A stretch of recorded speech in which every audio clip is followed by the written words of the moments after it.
Dear students, ज्ञान विज्ञान आणि सुसंस्कार यासाठी शिक्षण प्रसार हे ब्रीदवाक्य देणारे परमपूज्य शिक्षण महर्षी डॉक्टर बापूजी साळुंखे यांना मी अभिवादन करते. मायसेल्फ प्रोफेसर सो Jyoti alias Manisha Sanjay Patil from Swami Ramanand Bharati Vidya Mandir and junior college Tasgaon. We are all from Vivekanand Shikshan Sanstha Kolhapur. Today, with the help of this video, we are going to see unit number 3.4 Statement of Purpose. It is our section 3 regarding writing skills. Statement of purpose is a new term for all of us. Statement of purpose, in short, it is called as SOP. Through this video, we are going to know what is statement of purpose, then what is the format of this SOP, then steps to follow for SOP, fourth sample example, and number 5 activity for practice. So let's see the next slide. Here you are seeing the examples, means photographs of the universities. This one might be your well known Shivaji University, Kolhapur. Okay. Next is showing you Oxford University. Then next Mumbai Vidyapeeth, Mumbai University. This next one is Pune University. Okay. Why I am showing you these universities? Because this part is related with our statement of purpose. What is statement of purpose? For this, let's see the next slide and you will understand. Statement of purpose is an application made to a university to seek admission to a particular course. विद्यापीठामध्ये एखाद्या विशिष्ट कोर्ससाठी प्रवेश घेत असताना आपण जी प्रवेशिका अर्ज भरतो त्यामध्ये स्टेटमेंट ऑफ पर्पज हा भाग येतो आणि त्याच्यातून आपण नेमके कसे आहोत त्याचं प्रतिबिंब त्या SOPमध्ये आपल्याला दिसतं. युनिव्हर्सिटीमध्ये ॲडमिशन घेण्यासाठी हा भाग असल्यामुळं मी मुद्दाम तुम्हाला आपल्या प्रसिद्ध युनिव्हर्सिटींचे फोटोग्राफ्स आत्ता दाखवलेले आहेत. Now it is an essay which describes you as a person, your aims and ambitions. या आपल्या दिलेल्या माहितीमधून आपण संक्षिप्त अशा प्रकारचा निबंध वर्णन करत असतो की ज्यामध्ये ध्येय आणि आपल्या भविष्यातील योजना आपल्याला मांडायच्या असतात. त्याचबरोबर या SOPमध्ये it speaks about your journey of life and qualities you have nurtured in the process. एकूण आपल्या जीवन प्रवासामध्ये आपण कोणकोणत्या गोष्टी मिळवलेल्या आहेत, आपल्यातले विशेष गुण कोणते आहेत, बलस्थाने कोणती आहेत याविषयी आपल्याला तिथं मांडायचं असतं. SOP gives an idea about your innate qualities and is subjective in nature. Subjective वर्णनात्मक स्वरूपामध्ये SOP हे आपल्याला लिहावं लागतं आणि त्यात idea about your innate qualities म्हटलेलं आहे. इननेट म्हणजे आपल्यात सुप्तपणे दडलेले गुण असतात ते त्यामध्ये प्रतिबिंबित व्हायला पाहिजेत. SOP gives an opportunity to show the special qualities which make you distinct from others. आपल्या SOPमध्ये अशी काही वैशिष्ट्यपूर्ण मांडणी आपली पाहिजे आणि काही वेगळीच वैशिष्ट्य आपल्यामध्ये असली पाहिजेत की ज्यामुळं आपण इतरांपेक्षा वेगळे आहोत असा आपला प्रभाव जाणवला पाहिजे. It explains why you want to join the course, what is your liking, how you have developed your liking. यामध्ये आपल्याला नेमकं काय आवडतं आणि आपल्या आवडीनिवडी इतरांपेक्षा कशा वेगळ्या आहेत हे पुन्हा एकदा आपल्याला दर्शवता आलं पाहिजे आणि ते पण प्रभावीपणे मांडता आलं पाहिजे. It justifies how you will be able to achieve your aim. यात आपण आपले ध्येय कसं गाठणार आहोत, त्यासाठी आपण कोणती क्लृप्ती वापरणार आहोत ते मांडलं पाहिजे. It also explains Y you have selected a particular university. आपण त्या विशिष्ट युनिव्हर्सिटीमध्येच ॲडमिशन घ्यायचं निश्चित केलं ते का, त्या युनिव्हर्सिटीची काय वैशिष्ट्ये आहेत आणि ती आपल्याला कशी भावली ते आपण सांगितलं पाहिजे. SOP is a gateway to your career as the admission committee judges you or screens the applications on the basis of the SOPs received. एकंदरीत हे सगळे SOPs एकत्र केले जातात आणि त्यावेळेला ॲडमिशन कमिटीच्या मार्फत त्याच्यावरती जजिंग परीक्षण होतं. हे परीक्षण होत असताना त्या परीक्षणाला योग्यपणे उतरण्यासाठी आपलं SOP स्टेटमेंट ऑफ पर्पज हे तेवढंच प्रभावशाली असलं पाहिजे, हे आता तुमच्या लक्षात आलं असेल. पुढील स्लाईड पहा. यामध्ये तुम्हाला फॉर्मॅट ऑफ SOP दिलेला आहे. आता तसं हे सब्जेक्टिव्ह आहे असं आपण म्हटलं, वर्णनात्मक स्वरूपात आपल्याला लिहायचं आहे असं जरी म्हटलं तरी याला एक विशिष्ट क्रायटेरिया आहे आणि म्हणून त्याचा फॉर्मॅट हा आपण लक्षात घेतला पाहिजे. फॉर्मॅट पाहण्यासाठी मुद्दे काय आहेत बघा. SOP should be written in about 500 words, tentatively in 5 or 6 paragraphs. म्हणजे साधारणपणे 500 शब्दांमध्ये आपल्याला ते SOP तयार करायचं आहे आणि त्यामध्ये 5 ते 6 परिच्छेद असावेत, हा पहिला मुद्दा दिसतोय.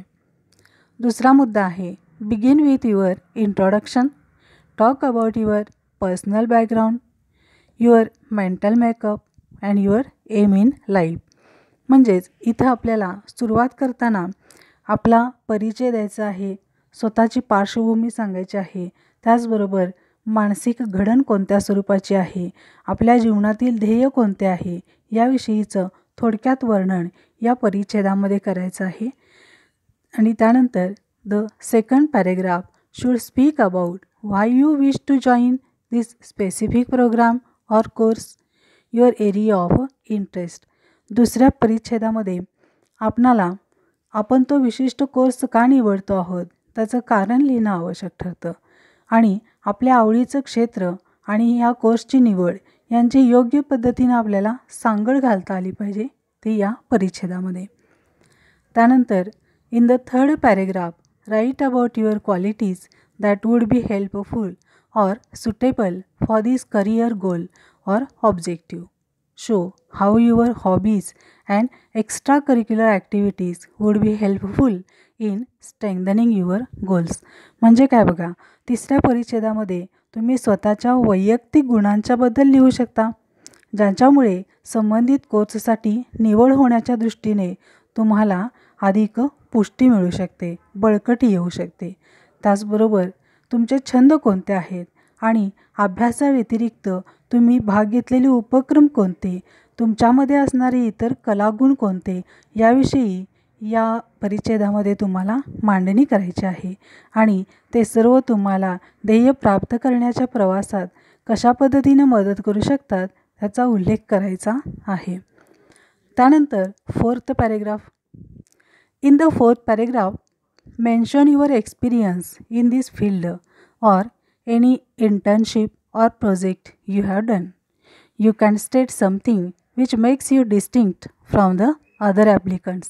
बघा, चौथ्या परिच्छेदात तुम्हाला या क्षेत्रातील तुमच्या अनुभवांविषयी लिहायचं असतं आणि तुम्ही केलेली जी इंटर्नशिप असेल, एखादा प्रोजेक्ट केलेला असेल, रिसर्च केलेला असेल, त्याविषयी तुम्ही यामध्ये मांडायचं आहे आणि इतर अर्जदारांच्या तुलनेमध्ये तुमचं वेगळेपण कोणकोणत्या बाबतीतून तुम्हाला सिद्ध करता येतं तेही पाहायचं आहे, जेणेकरून आपला अर्ज हा इतरांपेक्षा वेगळा ठरून आपली निवड केली जावी हा त्याच्यातला उद्देश असेल.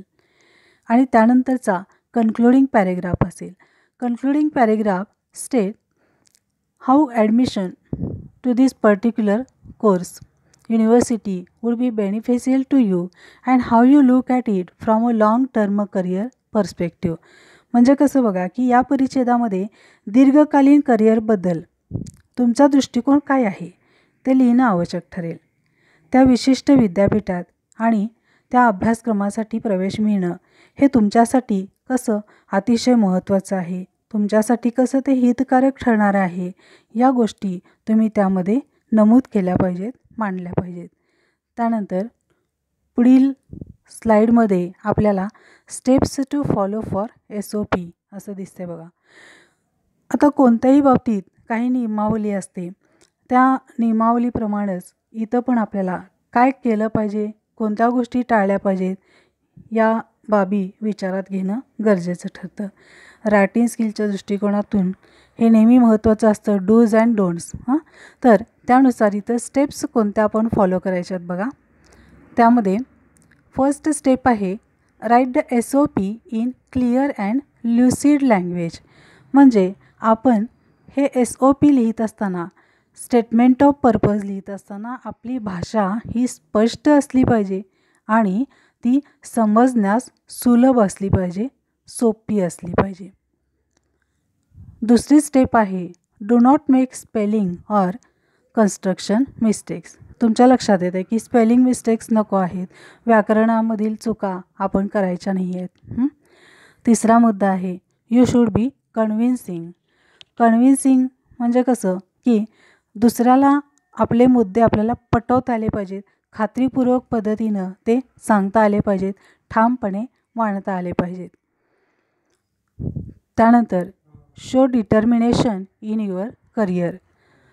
चौथा मुद्दा आहे तो तुम्ही करू इच्छिणारा जो कोर्स आहे किंवा तुमच्या करिअरची निवड जी आहे त्यांच्यामधील दुवा आणि संबंध तुम्हाला स्पष्ट करता यायला पाहिजे.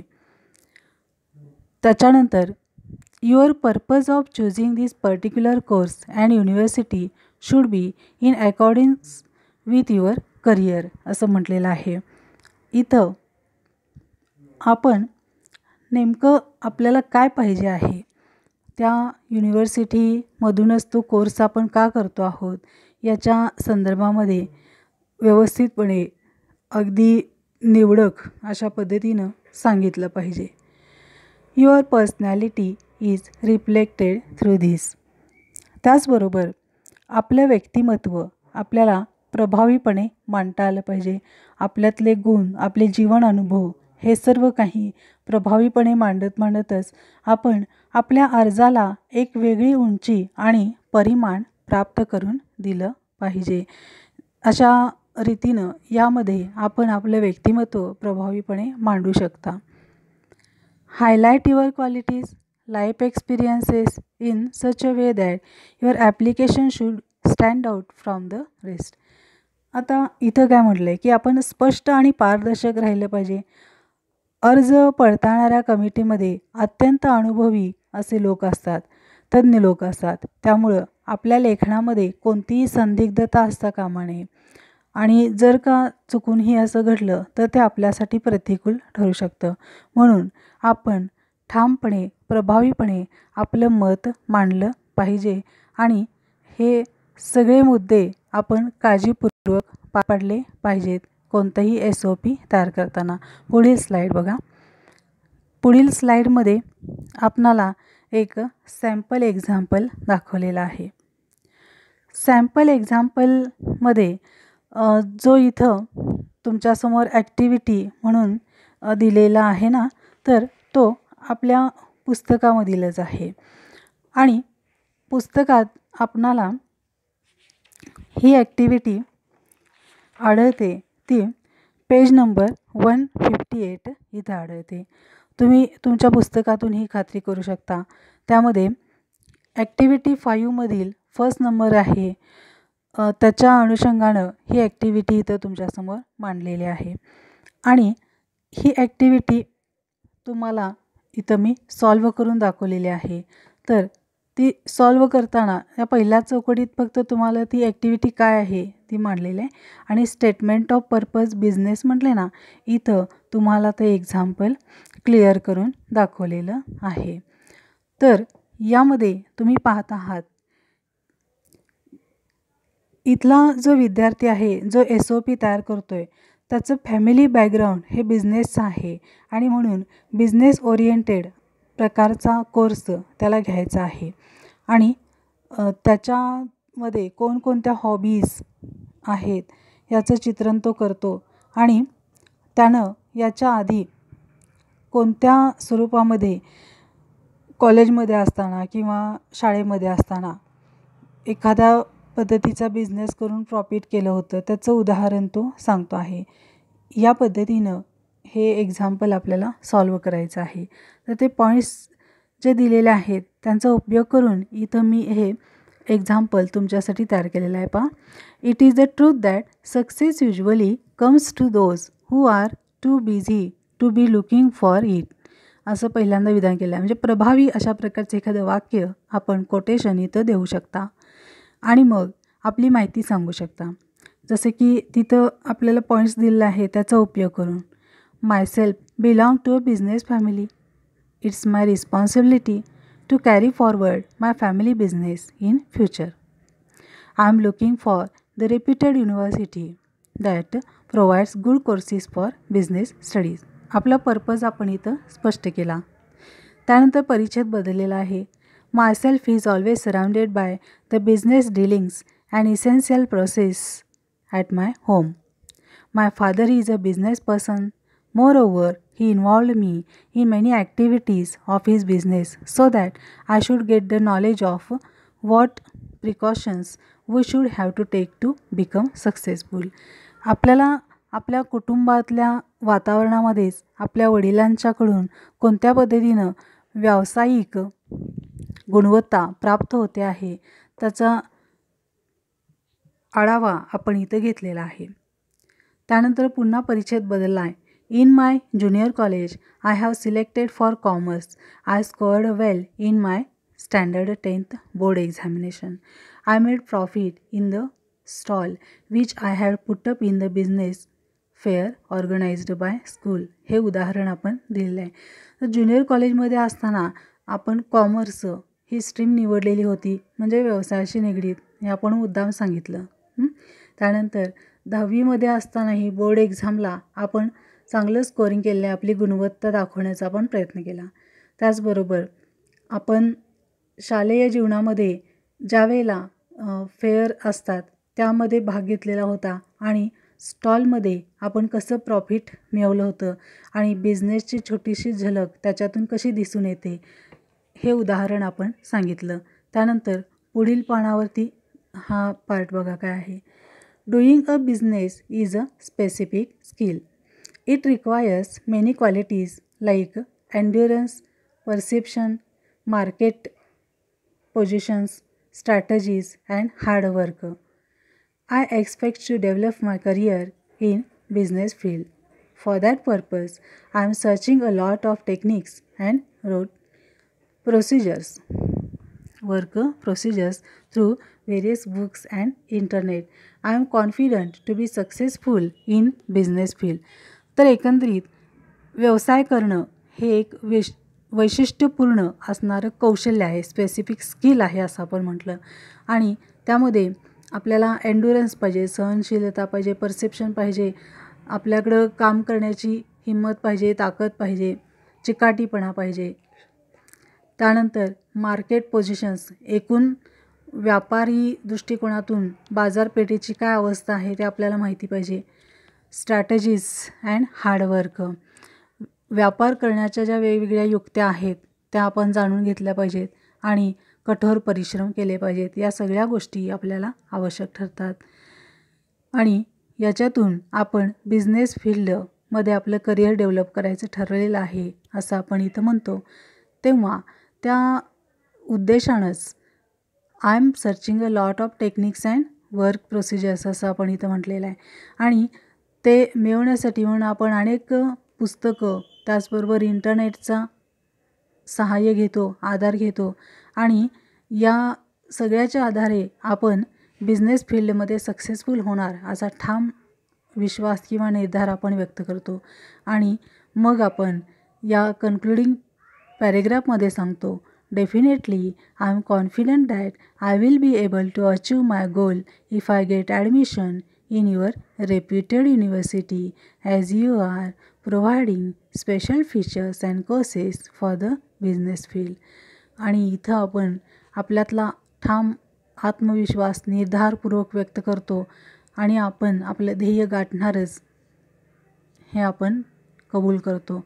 आणि हे कबूल करतो तेव्हाच त्याचं श्रेय आपण त्या युनिव्हर्सिटीला देतो, कारण ती युनिव्हर्सिटी कशी आहे, रेप्युटेड आहे, नामांकित आहे आणि त्यांच्याकडून वेगवेगळ्या प्रकारचे स्पेशल फीचर्स आणि त्याचबरोबर वेगवेगळ्या प्रकारचे कोर्सेस हे बिझनेस फील्डच्या दृष्टीनं त्यांचं मार्गदर्शन केलं जातं, त्याच्याबद्दल त्यांची वाहवा करतो.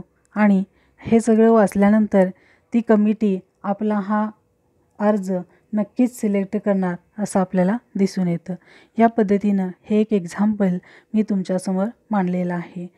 या पद्धतीनं आपल्याला SOPमध्ये काय काय येतं हे सगळं आपण पाहिलं आणि इथं आता तुम्हाला ॲक्टिव्हिटी फॉर प्रॅक्टिस दिलेली आहे. ॲक्टिव्हिटी फॉर प्रॅक्टिस हे आपण पुस्तकामधून पेज नंबर 158 इथून पण पाहू शकता आणि त्या दृष्टीनं प्रॅक्टिस करू शकता. वेगवेगळ्या पद्धतीनं त्याच्यातील ॲक्टिव्हिटीज बदलून तुम्ही SOPची प्रॅक्टिस करायची आहे.